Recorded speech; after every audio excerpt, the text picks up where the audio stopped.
திருப்புமுனையிலே வாழ்ந்து கொண்டிருக்கிறார்கள். நான் திருப்புமுனை என்று சொல்வதற்கான காரணம், கடந்த பாராளுமன்ற தேர்தலுக்கு பின்னர் நம்முடைய மக்கள் அந்த தேர்தலிலே வாக்களித்த விதம் காரணமாக இன்றைக்கு சர்வதேச மட்டத்திலே 76 வருடங்களுக்கு பிற்பாடு 76 வருடங்களாக தமிழ் மக்கள் தொடர்ச்சியாக தமிழ் தேசிய நிலைப்பாட்டை வலியுறுத்தி வந்திருந்த அந்த வரலாற்றிலே இருந்து கடந்த பாராளுமன்ற தேர்தலிலே தமிழ் தேசியத்தை கைவிடுவதற்காக முடிவெடுத்திருக்கிறார்கள் என்ற ஒரு தோற்றத்தை கொடுக்கக்கூடிய முடிவுகள் சர்வதேச மட்டத்திலே கவனம் செலுத்தி இருக்கின்றனர். அந்த வகையிலே கட்சி தலைவர்கள் என்ற வகையிலே நாங்கள் இந்த வெளிநாட்டு தலைவர்களையும் வெளிநாட்டு தூதர்களையும் சந்திக்கின்ற ஒவ்வொரு சந்தர்ப்பத்திலையும் நம்முடைய மக்களுடைய உரிமைகள் சார்ந்த விடயங்களை அவர்களோடு பேசுகின்ற பொழுது, மக்கள் சந்திக்கின்ற பிரச்சனைகள் தொடர்பாக அவர்களோடு பேசுகின்ற பொழுது, எங்களுடைய உரிமைகள் சார்ந்து சுயநிதி உரிமை, சமஷ்டி போன்ற விடயங்களை வலியுறுத்துகின்ற பொழுது, அல்லது நம்முடைய மக்களுடைய காலை விடுவிப்பு, இனப்படுகொலைக்கான பொறுப்பு கூறல் போன்ற விடயங்களை வலியுறுத்துகின்ற பொழுது, அந்த சர்வதேச சமூகம் கடந்த நவம்பர் மாதம் 25ஆம் தேதிக்கு பிறகு, நவம்பர் மாதம் 2024ஆம் ஆண்டு நவம்பர் மாத தேர்தலுக்கு பிறகு தமிழ் மக்கள் இந்த நிலைப்பாட்டோடு இல்லையே, தமிழ் மக்கள் நீங்கள் தெரிவித்துக்கின்ற இந்த விடயங்களிலே அக்கறை செலுத்தவில்லை, பொறுப்பு கூறல் அவர்களுக்கு முக்கியம் இல்லையே, அரசியல் தீர்வு என்ற விடயத்திலே சமஷ்டியை கோரவில்லை என்றால், அப்படி கோர இருந்தார்களா இருந்தால், அதைத்தான் விரும்பினார்களா இருந்தால், தேசிய மக்கள் சக்திக்கு கடந்த பாராளுமன்ற தேர்தலில் இந்த அளவுக்கு மக்கள் வாக்களித்திருக்க முடியாது என்ற கருத்தை நம்மிடம் கேட்பார். ஆகவே நாங்கள் எந்த அளவுக்கு நாங்கள் அந்த கருத்தை முறியடிக்கிறதுக்கு விரும்பினால், அவர்களுக்கு நாங்கள் பல கருத்துக்களை சொல்லுவோம். நீங்கள் கூறுகின்ற வகையிலே தேசிய மக்கள் சக்திக்கு நம்முடைய மக்கள் ஆணை வழங்கவில்லை என்பதே, தேசிய மக்கள் சக்திக்கு வடகிழக்கிலே ஆணை வழங்கினதாக கருதுவதாக இருந்தால், யாழ்ப்பாணத்தில் மட்டும்தான், யாழ்ப்பாணத்திலே தேர்தல் மாவட்டத்தில் மட்டும்தான் ஏதோ ஒரு வகையில் ஆணை வழங்கின மாதிரியான ஒரு நிலைமை உருவாகினது. என்றால் யாழ்ப்பாணத்திலே 6 பாராளுமன்ற உறுப்பினர்கள் தெரிவு செய்யப்படக்கூடிய இடத்திலே 3 பாராளுமன்ற உறுப்பினர்கள் தேசிய மக்கள் சக்தியிடம் போனது. ஆகவே அரவாசி 50% பாராளுமன்ற உறுப்பினர்கள் அவருடைய கட்சிக்கு போனதால சிறுவனிலே யாழ்ப்பாணத்திலே அந்த தவறான புரிதலை இந்த சர்வதேச சமூகம் கூறுகின்ற வகையிலே நாங்கள் கருதக்கூடும். ஆனால் அங்கேயும் கூட இங்கேயும் கூட யாழ்ப்பாணத்திலே கூட அந்த 3 ஆசனங்கள் 6லே 3 ஆசனங்கள் தேசிய மக்கள் சக்திக்கு விழுந்தாலும் கூட அவர்கள் உண்மையிலே பெற்ற வாக்கின்ற வீதாசாரம் 24%. என்றால் என்ன, 76% அதுக்கு எதிராக வாக்களித்திருக்கிறார்கள். துரதிருஷ்டவசமாக தமிழ் தேசிய நிலைப்பாட்டை வலியுறுத்தின கட்சிகள் எமக்கிடையிலே பிரிஞ்சு நின்றதாலேயும் எங்களுக்கிடையிலே நாங்கள் போட்டித்தன்மையில ஏற்படுத்தினாலேயும் முக்கியமாக கடந்த 16 வருஷமாக 2009 இருந்து வரைக்கும் தமிழ் தேசியம் சொல்லி வாக்கை பெற்ற தமிழ் தேசிய கூட்டமைப்பும் தமிழரசு கட்சியும் அந்த கொள்கைக்கு நேர்மாறாக வாக்கை பெற்று வென்றதுக்கு பிறகு அந்த கொள்கைக்கு நேர்மாறாக பயணித்தபடினால் மக்கள் மட்டத்தில் விரக்தி, கோபம், இந்த தமிழ் தேசிய தரப்பில் இருக்கக்கூடிய கட்சிகளை நம்ப முடியாது என்ற ஒரு நிலைமை உருவாகின. ஆகவே அவர்களுக்கு ஒரு பாடம் படிப்பிக்க வேண்டும் என்று மக்கள் முடிவெடுக்க தமிழ் தேசிய பரப்பில் இருக்கக்கூடிய எந்த ஒரு கட்சிக்கும் தாங்கள் வாக்களிக்க கூடாது, இல்லாட்டி அந்த வாக்குகளை மாறி போட வேண்டும் என்று முடிவெடுத்த இடத்திலே தான் அந்த வாக்குகள் சிதறி போனது. வாக்குகள் பிரிஞ்சதாலே வெறுமனே 24% வாக்குகளை பெற்ற தேசிய மக்கள் சக்தி டக்ளஸ் தேவானந்தவுக்கும் அங்கஜன் ராமநாதனுக்கும் வளமையாக வாக்களிக்கிற மக்களுடைய வாக்குகள் ஒரு இடத்துல குவிஞ்சதாலே வளமையாக பிரிஞ்சிருக்கிற வாக்கு அரசு சார்பான வளமையாக பிரிஞ்சிருக்கிற இரண்டாக பிரிஞ்சிருக்கிற மூன்றாக பிரிஞ்சிருக்கிற வாக்கு ஒரு இடத்துல குவிஞ்சதாலே அவர்கள் தனிப்பெரும் கட்சியாக காட்டக்கூடிய ஒரு நிலைமை உருவாகி போர்டு சாசனமும் சென்றது.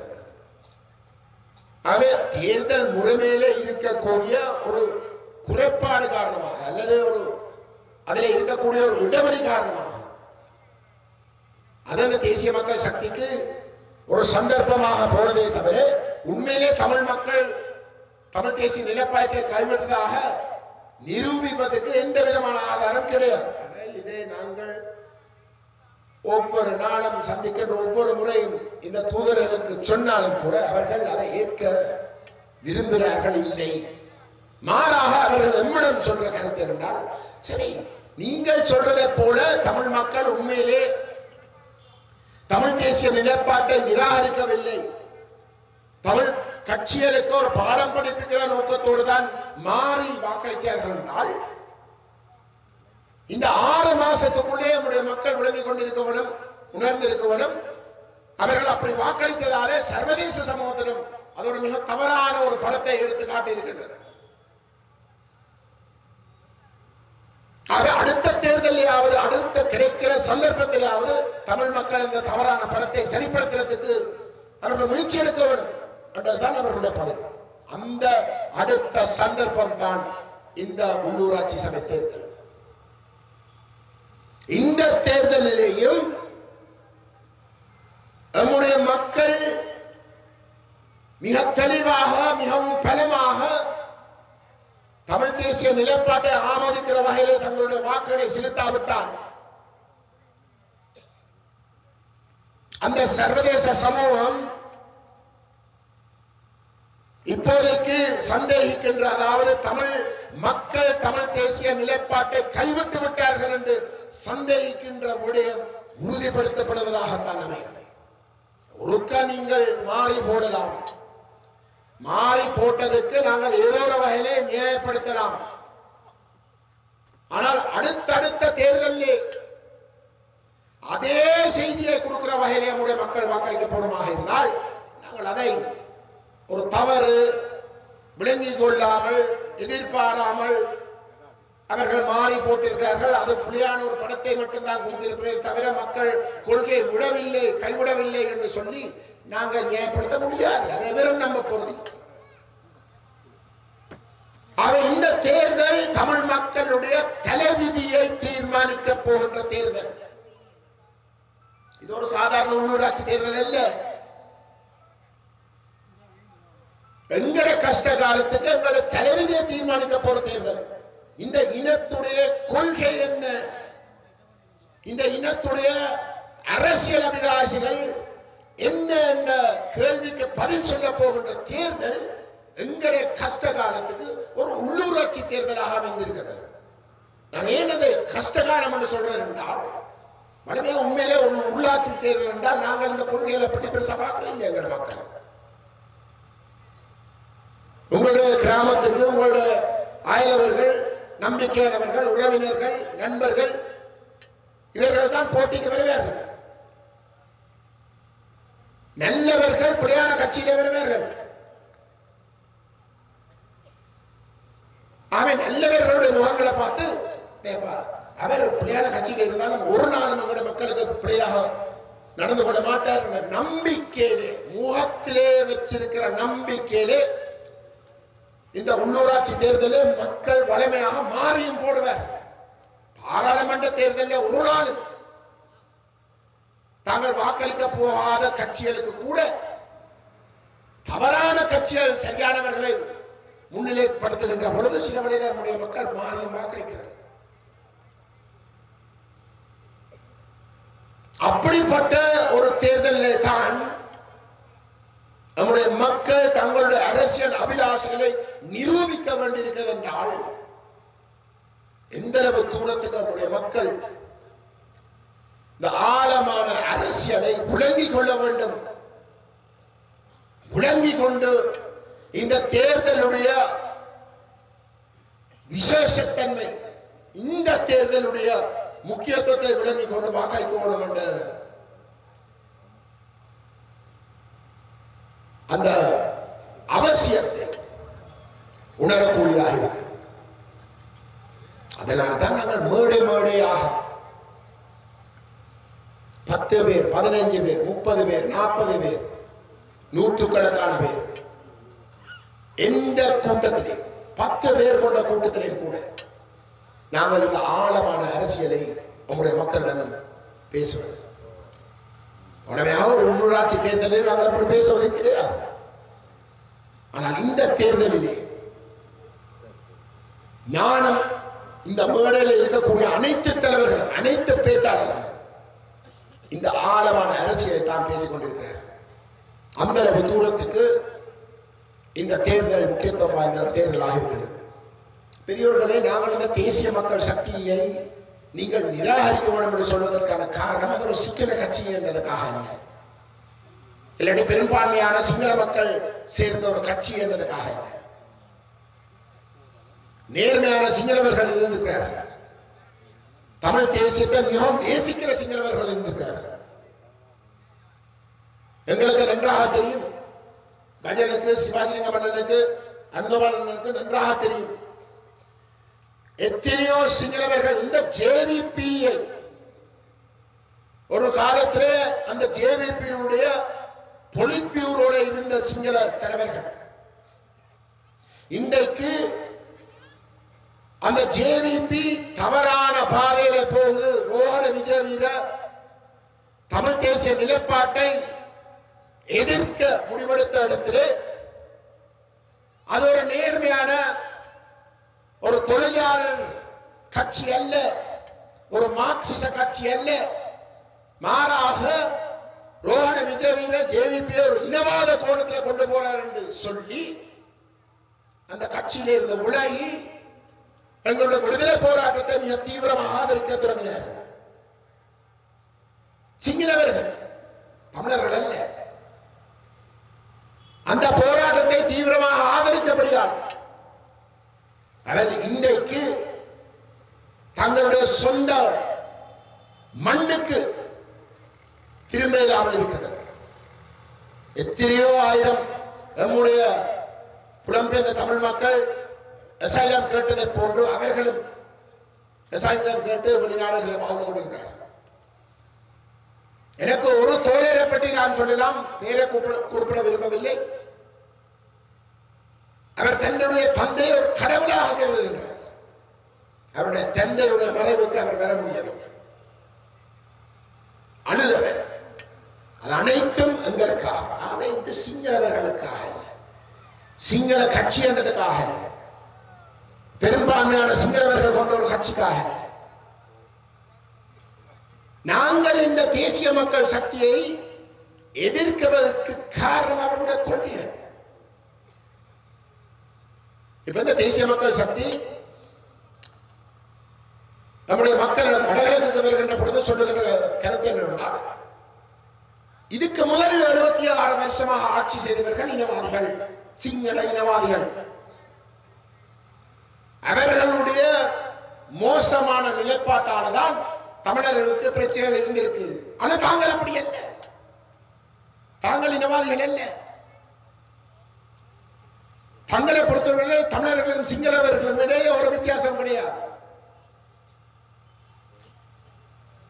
எந்த கொள்கை சிங்களவர்கள் தொடர்பாக தாங்கள் வைத்திருக்கிறார்களோ அதே மாதிரியாகத்தான் தமிழர்களையும் கணிப்பார்கள். ஆகவே நீங்கள் பயப்பட வேண்டிய தேவையில்லை. அந்த இனவாத காலத்துக்கு முற்றுப்புள்ளி வைக்கப்பட்டாச்சு என்றதான் அவர்களுடைய பிரச்சாரம். அவர்கள் குறிப்பிடுவதை போல இந்த 76 வருஷமாக மாறி ஆட்சி செய்த சிங்கள கட்சிகள் இனவாதிகள் என்றால், தாங்கள் அப்படி இல்லை என்றால், அந்த இனவாத கட்சிகள் கடந்த 76 வருஷமாக கடைபிடித்த நிலைப்பாட்டுக்கு கூட முற்றிலும் வித்தியாசமான ஒரு நிலைப்பாட்டை தான் இந்த ஜேவிபி தமிழர்கள் தொடர்பாக கடைபிடிக்க வேண்டும். அப்படின்னா நாங்கள் கொஞ்சம் யோசிச்சு பார்ப்போம்.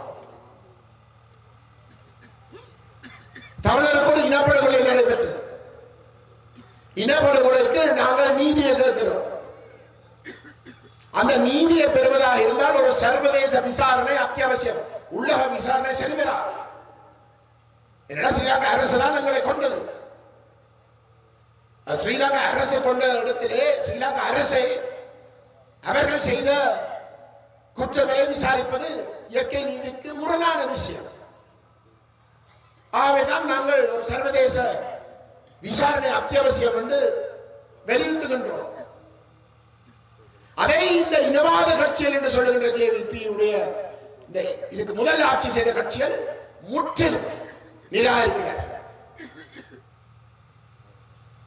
எந்த ஒரு விசாரணையும் தாங்கள் செய்ய தயாரில்லை என்பதை தெளிவாக கடந்த 16 வருஷமா போர் முடிந்த காலத்தில் இருந்து தெளிவாக சொல்லி வருகிறார்.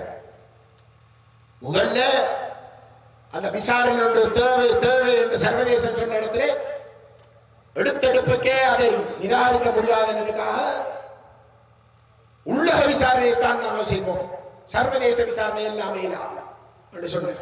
அந்த விசாரணையே வேண்டாம், தேவையில்லை என்றதான் அந்த ஜேவிபி சொல்லுகின்ற இனவாத கட்சிகளுடைய நிலைப்பாடு. வெறுமனே பொதுமன்னிப்போட விஷயத்தை முடிக்கும். ஏனென்றால் விசாரிக்க போனால் தண்டனை கொடுக்கணும், தண்டனை கொடுத்தால் நல்லிணக்கம் ஏற்படுறது கஷ்டம்.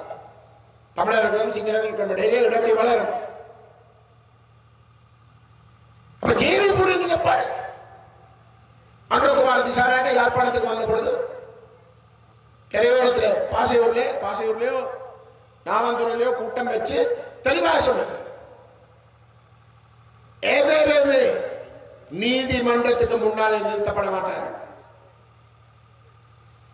பொறுப்பு கூறுள்ள விடயத்திலே அவர்கள் குறிப்பிட்ட அந்த இனவாத கட்சிகளுக்கு இடையில ஒரு வித்தியாசம் இல்லை.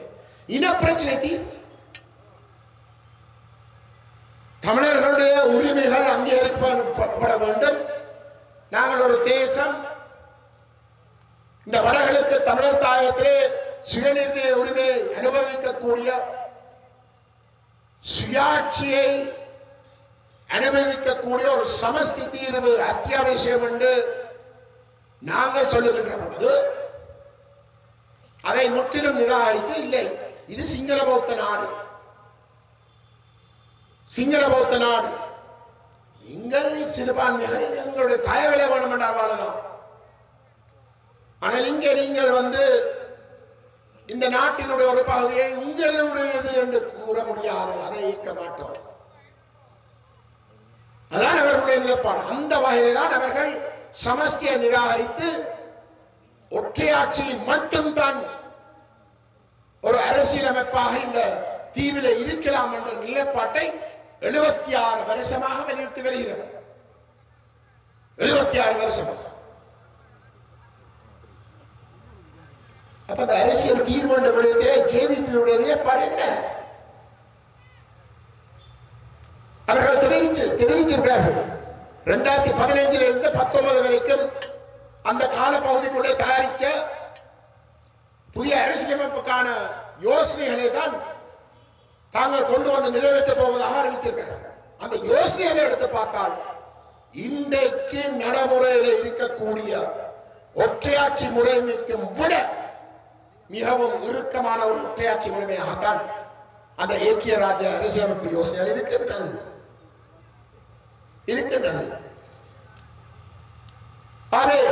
தமிழ் தேசத்தை பொறுத்தவரையிலே இன்றைக்கு எங்களுக்கு மிக மிக முக்கியமாக இருக்கக்கூடிய 2 விடயங்கள், இனப்படுகொலைக்கு பொறுப்பு கூறலும், இன பிரச்சனைக்கு அரசியல் தீர்வு என்ற 2 விடயத்திலையும் இந்த ஜேவிபி என்ற கட்சியுடைய தேசிய மக்கள் சக்திக்கு இதுக்கு முதல் ஆட்சி செய்த இனவாத கட்சிகள் என்று அவர்களே குறிப்பிடுகின்ற கட்சிகளுக்கு இடையில ஒரு வித்தியாசம் கிடையாது.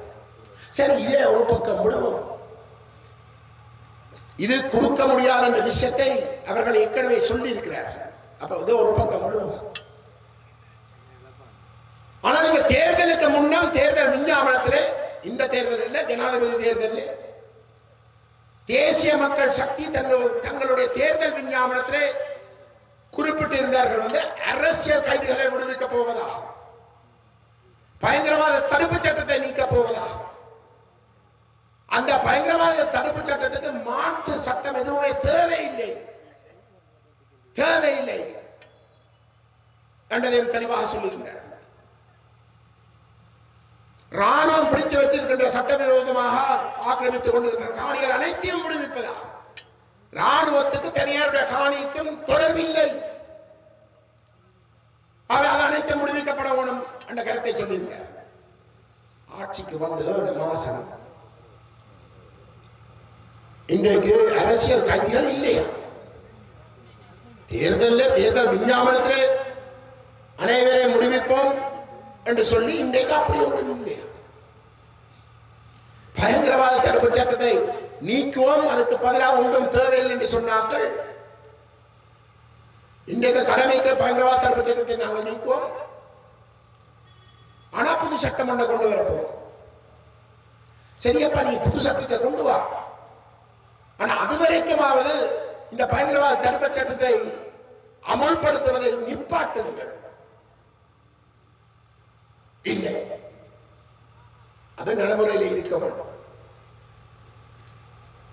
இன்றைக்கு இந்த மேடையில் இருக்கிற முழு பேருக்கும், இந்த கையெட்டியில இருந்து எத்தனை போராட்டங்களில் ஈடுபடுகிற முழு பேருக்கும் பயங்கரவாத தடுப்பு சட்டம் பாய்ந்து கொண்டிருக்கு. எங்களுக்கு எப்படி என்றால் பொதுமக்களுக்கு எந்த அளவுக்கு பிரச்சனை? காணிகள் விடுவிப்பு, ஒரு காணியாவது விடுவிக்கப்படுகிறது. மாறாக இன்றைக்கு வர்த்தமானி வெளிவந்திருக்கின்றது. இந்த வடமராட்சி பிரதேசம் மரதங்கடியில இருந்து முல்லைத்தீவில முள்ளிவாய்க்கால் வரைக்கும் 6000 ஏக்கர் காணியை சுவீகரிக்கிறதுக்கு அவர்கள் அடையாளம் காண்பிக்கிறார்கள். 6000 ஏக்கர் காணி, 15 ஏக்கர் விடுவிக்கிறதுக்கு அறிவிக்கப்பட்டு 6000 ஏக்கரை பிடிக்கிறது. முடங்கிக் கொள்ளுங்கள். இதுதான் காரணம் இவர்களை எதிர்ப்பதற்கு. இவர்களுக்கும் இதுக்கு முதல் ஆட்சி செய்த 76 வருஷமாக ஆட்சி செய்த பேரினவாத சக்திகள், இனவாத சக்திகள் என்று நாங்கள் நிராகரித்த தரப்புகளுக்கு முடியல ஒரு வித்தியாசம் கிடையாது. அதான் உண்மை. அவை நம்முடைய மக்கள் தமிழ் தேசியம் பேசி ஏமாத்தின கட்சிகளுக்கு பாடம் படிப்பிக்கிற பேர்ல போய் பேரினவாத கட்சிகளுக்கு முட வெளிப்படையாகவே இனவாதத்தை கக்குகின்ற கட்சிகளுக்கு முட மோசமாக நாசுக்கா செயற்படுகின்ற கட்சிக்குத்தான் போய் வாக்களிச்சிருக்கிறார். இது திருத்தப்பட வேண்டும். இது திருத்தப்படாத இந்த தேர்தலிலே இந்த சர்வதேச சமூகம் அடிப்படையிலே தமிழ் அரசியல் மாறிவிட்டது என்ற ஒரு முடிவுக்கு வருவார்கள். அவர்கள் அந்த முடிவுக்கு வருவதற்கு நாங்கள் இடமளித்தமாக இருந்தால் எங்களுடைய எதிர்காலத்திலே, எங்களுடைய பிள்ளைகளுடைய எதிர்காலத்திலே, இன்றைக்கு எங்களுடைய வாழ்நாளிலே எங்களுடைய உரிமைகள் பெற முடியாமல் போனாலும் கூட எங்களுடைய பிள்ளைகளுடைய எதிர்காலத்திலே அவர்களுக்கு அந்த சந்தர்ப்பம் கிடைத்தாலும் இன்றைக்கு நாங்கள் இந்த தேர்தலில் தமிழ் தேசிய நிலைப்பாட்டுக்கு நேர்மையாக பயணிக்கக்கூடிய இந்த சைக்கிள் சின்னத்துக்கு வாக்களிக்காவிட்டால் மாறி தமிழ் தேசிய நிலைப்பாட்டை நிராகரிக்கிற தேசிய மக்கள் சக்திக்கோ அல்லது தமிழ் தேசியத்துக்கு நேர்மாறாக தமிழ் தேசியம் பேசிக்கொண்டு தமிழ் தேசியத்துக்கு ஆப்பு வைக்கின்ற தமிழ் கட்சிகளுக்கோ வாக்களித்ததாக இருந்தால் எங்களுடைய இனத்துடைய உரிமை பயணம் முடிவுக்கு பெறலாம். அதான் இந்த தேர்தலுடைய முக்கியத்துவம். இப்ப அனுரகுமார திசாநாயக்கருடைய கட்சியை நிராகரிக்க வேண்டும் என்ற மாட்டு கருத்து இருக்க முடியாது. நான் நம்புறேன் நம்முடைய மக்கள் இந்த 7 மாசத்துக்குள்ளே அவர்கள் மிக தெளிவாக அதை விளங்கிக் கொள்ள ஆரம்பித்திருக்கிறார்கள். எனக்கு இந்த 1 மாசத்துக்குள்ளே நாங்கள் நம்முடைய மக்களை சந்தித்துக் கொண்டு வருகின்ற பொழுது நம்முடைய மக்கள் இந்த தேசிய மக்கள் சக்தி தொடர்பாக அவர்களுடைய முகமூடி கலரப்பட்டு அவர்கள் இந்த ஜேவிபி தான் இந்த தேசிய மக்கள் சக்தி என்றதை தெளிவாக விளங்கிக் கொண்டு ஆரம்பித்திருக்கிறார்கள் என்று எனக்கு ஒரு நம்பிக்கை இருக்கின்றது. ஆனால் நான் கேட்கிறேன், இந்த தேசிய மக்கள் சக்தியை எந்த அளவுக்கு நாங்கள் நிராகரிக்க வேண்டுமோ, என்னென்ன காரணங்களுக்காக நாங்கள் நிராகரிக்க வேண்டுமோ, அதே நிலைப்பாட்டை, அதே பிழையான நிலைப்பாட்டை ஒரு தமிழ் தேசியம் பேசிக் கொண்டிருக்கிற ஒரு கட்சி வலியுறுத்தினால் அதை ஏற்றுக்கொள்ளலாமா? உங்களுக்கு தெரியும், இந்த வெளிநாடுகள் இந்த தவறான புரிதலை நம்மிடம் சொல்லுகின்ற பொழுது அதுக்கு ஒரு முற்றுப்புள்ளி வைக்க வேண்டும் என்று நாங்கள் ஒரு முயற்சியை ஆரம்பிக்கின்றோம். எங்களுடைய தமிழ் தேசிய மக்களுடைய மத்திய குழு முடிவெடுத்து பாராளுமன்றத்திலே 19 தமிழ் பாராளுமன்ற உறுப்பினர்கள் இருக்கிறார்கள். வடகிழக்கு பிரதிநிதித்துவப்படுத்த தேசிய மக்கள் சக்தி கேட்டு அறுதி பெரும்பான்மை அல்ல, அறுதி பெரும்பான்மை 19 8 பேர் தான் தேசிய மக்கள் சக்திக்கு இருக்கு.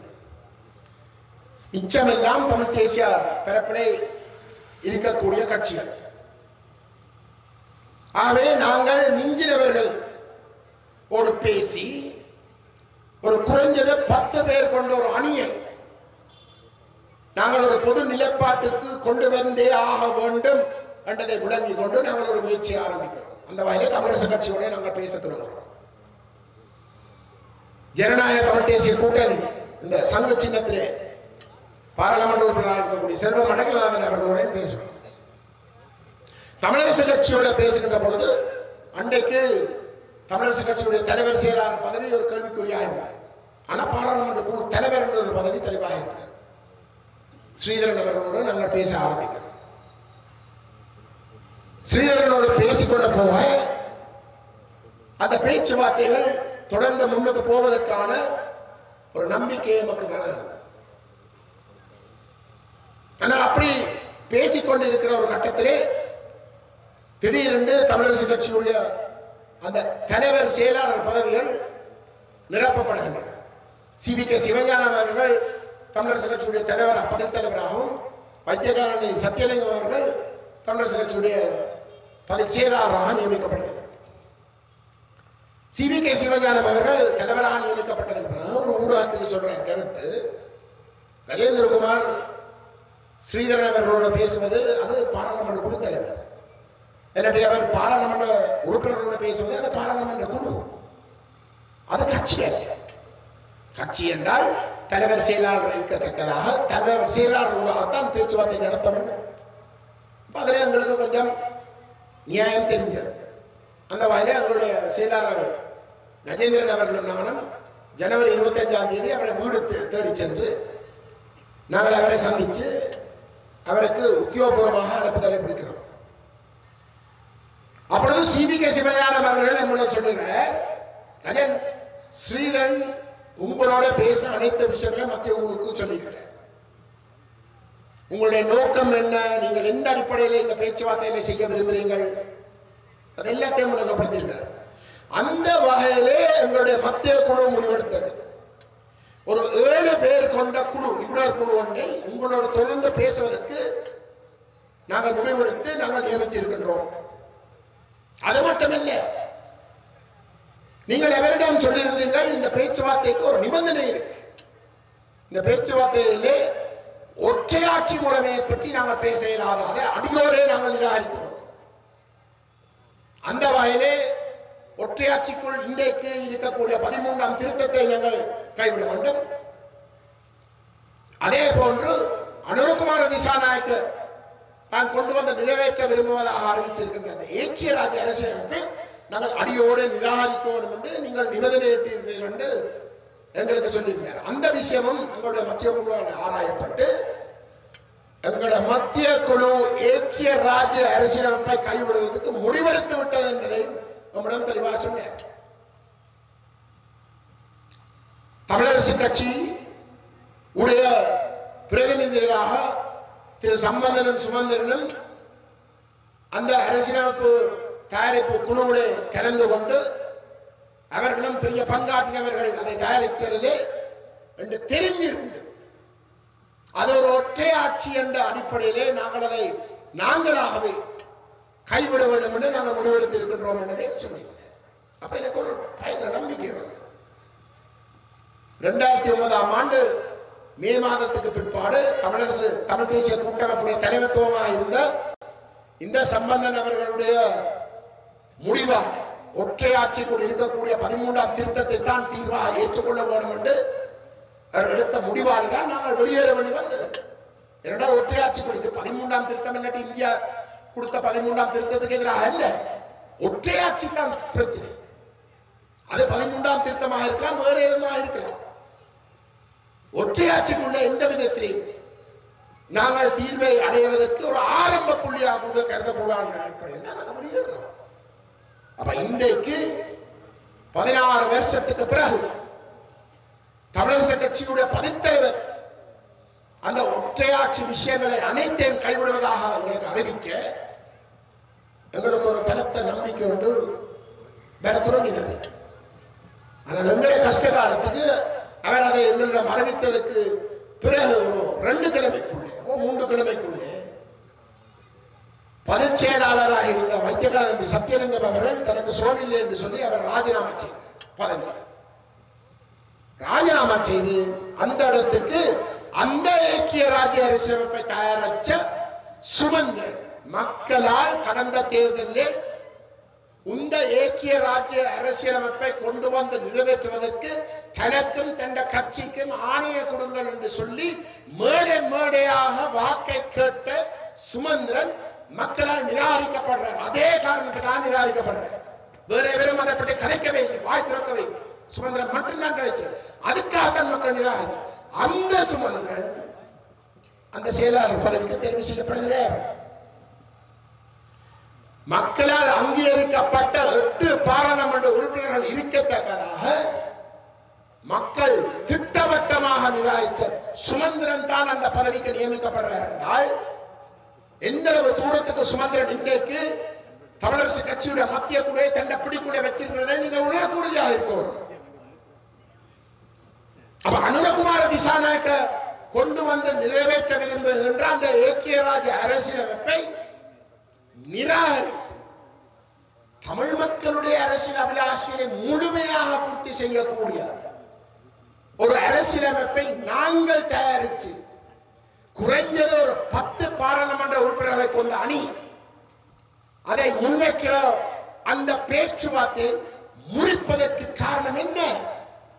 அனுரகுமார திசாநாயக்க கொண்டு வர விரும்புகின்ற தான் தயாரிச்ச தமிழரசு கட்சி தயாரிச்ச அந்த ஏக்கிய ராஜ்ய அரசியலமைப்பை தோற்கடிக்க கூடாது என்பதுதானே காரணம்.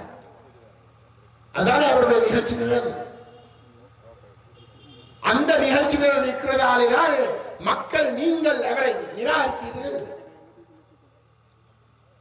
அவர் நிராகரிக்கப்பட்டாலும் இன்றைக்கு கட்சிக்குள்ளே அவருடைய ஆதிக்கம் மிகவும் பலமாக இருக்கிற நிலையில் மக்கள் தேர்ந்தெடுத்த அந்த 8 பேர் கொண்ட பாராளுமன்ற உறுப்பினர்களை கூட அவரை மீறி நடக்க முடியாத அளவுக்கு நிலைமைகள் உருவாகி இருக்கின்றது. இந்த தேர்தலிலே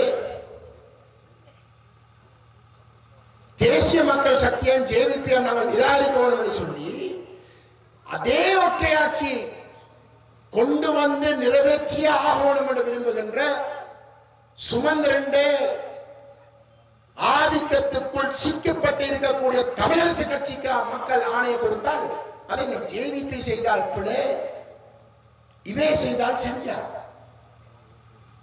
தெளிவாக விளங்கிக் கொள்ளுங்கள் மக்களே. நாங்கள் தமிழரசு கட்சிக்கு எதிரானவர்கள் அல்ல. தெளிவாக விளங்கிக் கொள்ளுங்கள். 2010ஆம் ஆண்டு பாராளுமன்ற தேர்தல் நடைபெற்ற பொழுது நாங்கள் தமிழ் தேசிய கூட்டமைப்பிலிருந்து வெளியில வருகிறோம். வெளியில வந்து நாங்கள் தமிழ் தேசிய கூட்டமைப்புடைய தலைமைத்துவம் தான் பிரச்சனை என்பதை தான் நாங்கள் அன்றைக்கும் சொன்னோம். ஒட்டுமொத்த தமிழ் தேசிய கூட்டமைப்பு இல்லை என்பதையும் நாங்கள் தெளிவாக சொல்லியிருந்தோம். ஆகவே அந்த தலைமைத்துவத்தை தான் நாங்கள் தோற்கடிக்க வேண்டும். தலைமைத்துவத்தை தோற்கடிக்கிறதாக இருந்தால் அது திருகோணமலையிலேயும் யாழ்ப்பாணத்திலையும் நாங்கள் தோற்கடிக்க வேண்டும் என்று சொல்லி தமிழ் தேசிய மக்கள் முன்னணி நாங்கள் ஸ்தாபிச்சதுக்கு பிறகு நாங்கள் திருகோணமலையிலேயும் யாழ்ப்பாணத்திலையும் மட்டும்தான் நாங்கள் தேர்தலில் போட்டியிட்டோம். ஒட்டுமொத்தமாக தமிழ் தேசிய கூட்டமைப்பை தோற்கடிக்கிறதா முழு வடகிழக்கிலும் தான் நாங்கள் போட்டிட்டு இருக்கிறோம். இன்றைக்கும் நாங்கள் சொல்லுகின்றோம் அந்த தலைமைத்துவம் தான் பிரச்சனை. தமிழரசு கட்சிக்குள்ள மிகவும் நேர்மையான இந்த தேசத்தை, இந்த அரசியல் அபிலாஷிகளை, இந்த கொள்கையை இன்றைக்கும் தந்தை செல்வராயம் அவர்களுடைய கொள்கையை விரும்புகின்றவர்கள் தான் பெரும்பான்மை. ஆனால் கட்சியுடைய அந்த இறுக்கமான கட்டமைப்பு காரணமாக இன்றைக்கு அந்த கட்சிக்குள்ளே இருக்கக்கூடிய தலைமைத்துவம் ஆதிக்கம் செலுத்தக்கூடிய ஒரு நிலைமை இருக்கிறதாலே, அந்த தலைமைத்துவம் தவறாக நடந்து கொள்வதாலே ஒட்டுமொத்த கட்சியும் தவறான பாதையிலே கொண்டு செல்லுகின்ற ஒரு நிலைமை தான் இன்றைக்கு இருக்கின்றது. ஆகவே அந்த மக்கள், அந்த கட்சிக்குள்ளே இருக்கக்கூடிய நேர்மையானவர்கள் சரியான முடிவை எடுப்பதற்கு இந்த தேர்தல் ஒரு சந்தர்ப்பமாக இருக்க வேண்டுமாக இருந்தால் கட்சிக்குள்ளே அவர்கள் ஒரு விவாதத்தை ஏற்படுத்தக்கூடிய ஒரு நிலைமையை நாங்கள் உருவாக்க வேண்டும். அதை உருவாக்குவதாக இருந்தால் இந்த தேர்தலிலே எந்தளவு தூரத்துக்கு நாங்கள் மோசமான கொள்கையை கொண்ட ஒற்றையாட்சிக்குள் தமிழ் இனத்தை சிக்க வைக்கக்கூடிய தேசிய மக்கள் சக்தியை நாங்கள் எந்த அளவுக்கு ஓரம் கட்ட வேண்டுமோ அதே அளவுக்கு நாங்கள் தமிழரசு கட்சியை இந்த தேர்தலிலே ஓரம் கட்ட வேண்டும். இந்த தேர்தலிலே ஒரு தெளிவான பாடத்தை தமிழரசு கட்சிக்கு படிப்பித்தால் மட்டும்தான் தமிழரசு கட்சிக்குள்ளே இருக்கக்கூடிய நேர்மையான உறுப்பினர்கள் கட்சிக்குள்ளே ஒரு விவாதத்தை ஏற்படுத்தி இந்த தவறான தலைமைத்துவம் இருக்கிற வரைக்கும் நாங்கள் தொடர்ந்து கட்சி அளிக்கிறதாகத்தான் இருக்கும் என்ற ஒரு நிலைப்பாட்டை கட்சிக்குள்ள மேலோங்க வைக்கலாம். அதை செய்வதன் ஊடாகத்தான் உங்கள் கட்சியினுடைய தலைமைத்துவத்தை திருத்துறதாக இருக்கும், அல்லது அவர்கள் அந்த கட்சியுடைய தவறான தலைமைத்துவத்தை மாற்றுறதாக இருக்கும். அதுதான் எங்களுடைய மக்களுக்கு இருக்கக்கூடிய மிக முக்கியமான பொறுப்பு. நான் தெளிவாக சொல்லுகின்றேன், எங்களுடைய கட்சி தலைவர்கள், பங்காளி கட்சி தலைவர்கள் எல்லோரும் இந்த மேடையில் இருக்கத்தக்கதாக நாங்கள் சொல்லுகின்றோம். அந்த தமிழரசு கட்சியுடைய தவறான கொள்கையை அவர்கள் கைவிட்டு தந்தை செல்வராயம் அவர்கள் அந்த கட்சியை ஸ்தாபித்த அந்த கொள்கைக்கு நேர்மையாக பயணிக்கிறதுக்கு முன் வந்தார். அந்த கட்சியுடைய தவறான தலைமைத்துவத்தை மாற்றி திருத்தி சரியான பாதைக்கு அவர்கள் வருவதாக இருந்தால் நாங்கள் நிச்சயமாக அவர்களோடு பேச்சுவார்த்தை நடத்தி ஒரு பொது இணக்கப்பாட்டுக்கு வந்தே ஆகுவோம். இது தமிழரசு கட்சியை ஓரம் கட்டி தோற்கடித்து அரசியல் இருந்தே முற்றுமுழுதாக அப்புறப்படுத்துகின்ற ஒரு விஷயம் அல்ல. அது செய்யவும் மேலாது, செய்யவும் கூடாது. நான் ஏன் என்று சொல்றேன், இந்த உள்ளூராட்சி தேர்தலில் எங்களுக்கு நம்முடைய மக்கள் வடகிழக்கு முழுவதிலையும் அனைத்து சபைகளிலும் எங்களுக்கு ஒரு ஆணை கொடுத்தாலும் இந்த அரசியலமைப்பு நிறைவேற்றப்பட போகின்ற விஷயம் பாராளுமன்றத்திலே தான் நடக்க போகின்றது. பாராளுமன்றத்திலே அடுத்த பாராளுமன்ற தேர்தல் 2029 ஆண்டு தான் நடைபெற இருக்கின்றது. அந்த 2029 ஆண்டு பாராளுமன்ற தேர்தல் நடைபெறுகின்ற வரைக்கும் அந்த 8 பாராளுமன்ற உறுப்பினர்கள், தமிழரசு கட்சியுடைய 8 உறுப்பினர்கள் பாராளுமன்றத்தில் தொடர்ந்து இருக்கத்தான் போயினர். அவர்களை தவிர்த்து நாங்கள் இந்த ஒற்றையாட்சி அரசியலமைப்பை நிராகரிக்க முடியாது. அவர்களோடு தவிர்க்க முடியாத ஒரு சக்தி. எந்த அளவுக்கு அந்த 10 பேர் கொண்ட, குறைஞ்சது 10 பேர் கொண்ட பாராளுமன்ற குழு ஒன்றை நாங்கள் உருவாக்க வேண்டுமோ அதை உருவாக்குவதற்கு எந்த அளவுக்கு 8 பேர் தமிழரசு கட்சியில் 8 பாராளுமன்ற உறுப்பினர்கள் அத்தியாவசியமாக இருக்கோ அதே போன்று தமிழ் தேசிய மக்கள் முன்னணியுடைய நானும் தமிழ் தேசிய ஜனநாயக தமிழ் தேசிய கூட்டணியுடைய செல்வம் அடைக்கிற அந்த பாராளுமன்ற உறுப்பினரும் தவிர்க்க முடியாத ஒரு சக்தியார், தவிர்க்க முடியாத சக்தியார். சில வேளையிலே வைத்திய கலாநிதி அர்ச்சுனா திருந்தினராக இருந்தால் இந்த தேவையில்லாத கதைகளை விட்டு ஒரு நிதானமாக நேர்மையாக பயணிப்பாராக இருந்தால் தமிழ் தேசியத்தை இருந்து உச்சரிப்பார். அவர் அதை உறுதியாக எங்களுக்கு நம்பக்கூடிய வகையில் இந்த கையெழுத்தை எதிர்க்கிறதை நிப்பாட்டி அதை ஆதரிக்கிற ஒரு மிக மோசமான நிலைப்பாடு அனைத்தையும் மாற்றி அமைச்சு பெண்களுக்கும் மதங்களுக்கும் அவர் சரியாக அதை மதித்து அவர் நடந்து கொள்வாரா இருந்தால் தமிழ் தேசிய நிலைப்பாட்டை மையப்படுத்தி அவர்கள் உறுதியாக இருப்பார் என்றால் அந்த 10 11 ஆகலாம். ஆனால் 10க்கு கூட குறைய முடியாது. ஆகவே தமிழரசு கட்சியை விட்டு இந்த அரசியலமைப்பை நாங்கள் எதிர்க்க முடியாது. ஆகவே அவர்களை ஓரம் கட்டி அவர்களை முற்றுமுழுதாக இந்த தமிழ் அரசியல் அரங்கில் இருந்து அகற்ற நோக்கம் அல்ல. அந்த வாக்குறுதியை நான் உங்களிடம் கொடுக்கின்றேன். நாங்கள் அனைவருக்கும் கொடுக்கின்றோம். தயவு செய்து நீங்கள் அதை விளங்கிக் கொள்ளுங்கள். இது கட்சி அரசியல் அல்ல. இது காங்கிரசுக்கும் தமிழரசு கட்சிக்கும் இடையில் இருக்கிற போட்டி அல்ல. இங்க இருக்கக்கூடிய இன்றைக்கு நாங்கள் பங்காளி கட்சிகளாக இருக்கிறோம். சிவாஜிலிங்க மன்னன் ஒரு காங்கிரஸ் ஆதரவாளர் அல்ல. தமிழ் காங்கிரஸை ஆதரிச்சது வரலாறே அவர்கிட்ட இல்லை. மாறாக காங்கிரஸ் திட்டுறது மட்டும்தான் அவருடைய வரலாறு. அதே போல ஸ்ரீகாந்த் ஐயா அதே மாதிரிதான். ஸ்ரீகாந்த் ஐயா தமிழரசு கட்சியின் மூளை என்று கருதப்படுகின்ற வி நவரத்னம் ஐயாவுடைய சிஷ்யர். வி நவரத்னம் ஐயா தான் ஸ்ரீகாந்த் ஐயாவுடைய குரு. வி நவரத்னம் ஐயாவுக்கு ஜிஜி பொன்னம்பலத்தை கண்ண காட்டினார். தவராச ஐயா ஜனநாயக தமிழரசு கட்சியுடைய தலைவர். 77ஆம் ஆண்டு அவர் ஒரு சட்டமானவர். 77ஆம் ஆண்டு தமிழர்களுடைய கூட்டணி திட்டமிட்ட வகையில என்னுடைய தந்தையாரை வெளியிலே தள்ளினர். அவர் சேர்க்கிறதுக்கு அவர்கள் மறுக்கினர். அப்பொழுது இந்த தந்தையார் சுயேட்சையாக மரம் சின்னத்திலே அவர் போட்டியிடுறார். அந்த இடத்திலே தமிழர் விடுதலை கூட்டணியை ஆதரிக்க வேண்டும் என்று சொன்னார். என்னுடைய தந்தையாருக்கு எதிராக தீவிரமாக வேலை செய்தவர் தான் தவராச ஐயா. அவர் இந்த தமிழரசு கட்சியை வளர்ப்பதற்கு கடந்த எத்தனை தசாப்தங்களாக வேலை செய்கிறார். எந்த ஒரு நாளும் காங்கிரஸை ஆதரிச்சது கிடையாது.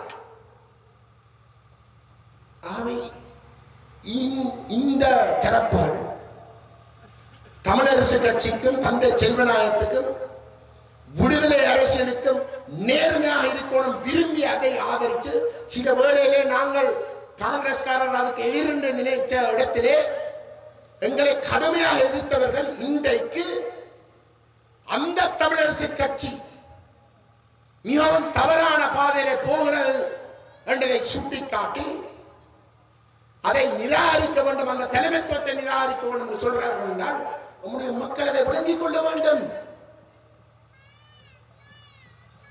அவர்கள் பதவியில் தான் விரும்பினவர்கள் என்றால் தமிழரசு கட்சிக்குள்ள இன்றைக்கு இருந்தால் சில வழியிலே அவர்கள் நிற்கக்கூடும். வந்து அங்கே பெரிய கட்சி அவர்கள் 8 பாராளுமன்ற உறுப்பினர் வருடத்துக்கான வாய்ப்புகள் சில வழியில கூடவா இருக்கலாம் என்று அவர்கள் கற்பனை பண்ணக்கூடும்.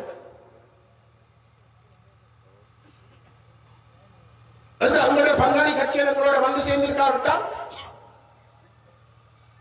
அதில் அவர்கள் வந்து இருக்கிறார். இந்த காலகட்டத்தினுடைய முக்கியத்துவத்தை விளங்கிக் கொண்டுதான் இந்த இனத்துடைய எதிர்காலமே இன்றைக்கு திராசில தொங்கி இருக்கின்றது. எந்த பக்கம் சார போறோம் என்பதை நீங்கள் தான் தீர்மானிக்க வேண்டும் என்றால் எங்களுடைய மக்களுக்கு தெளிவான ஒரு அரசியலை கொண்டு போய் சேர்த்தே ஆக வேண்டும் என்பதற்காகத்தான் இந்த தமிழ் தேசிய பேரவை ஸ்தாபிக்கப்பட்டது. ஆகவே அந்த பொறுப்பை நீங்கள் இந்த வரப்போகின்ற 6ஆம் தேதி சரியாக செய்ய வேண்டும். எங்களுடைய எதிர்கால சந்ததிகளுக்கு உரிமை பாதையை தொடர்ந்தும் தக்க வைக்கக்கூடிய வகையிலே நாங்கள் எங்களுடைய தேர்தல் முடிவுகள் அமைய வேண்டும் என்று கேட்டுக்கொண்டு இந்த வாய்ப்புக்கு நன்றி கூறி விடுகிறேன். இச்செய்திகளுக்கு பிரதான அனுசரணை செல்வாசோக் இமோபிலியன், சுவிஸ் நாட்டில் முன்னணி நிறுவனம். தொடர்புகளுக்கு 0795146428. வீடு வாங்க, வீடு கட்ட, வீடு திருத்த மற்றும் வீட்டுக்கடன். Your future our vision. இதுபோன்ற மேலும் பல முக்கிய சுவாரஸ்யமான செய்திகளை அறிந்து கொள்ள லங்காஃபோ யூடியூப் சேனலை சப்ஸ்கிரைப் பண்ணுங்கள். எமது செய்திகள் உடனடியாக கிடைக்க பெல் பட்டனை அழுத்துங்கள். அத்தோடு எமது செய்திகளை மற்றவர்களும் பார்வையிட ஷேர் செய்யுங்கள். நன்றி.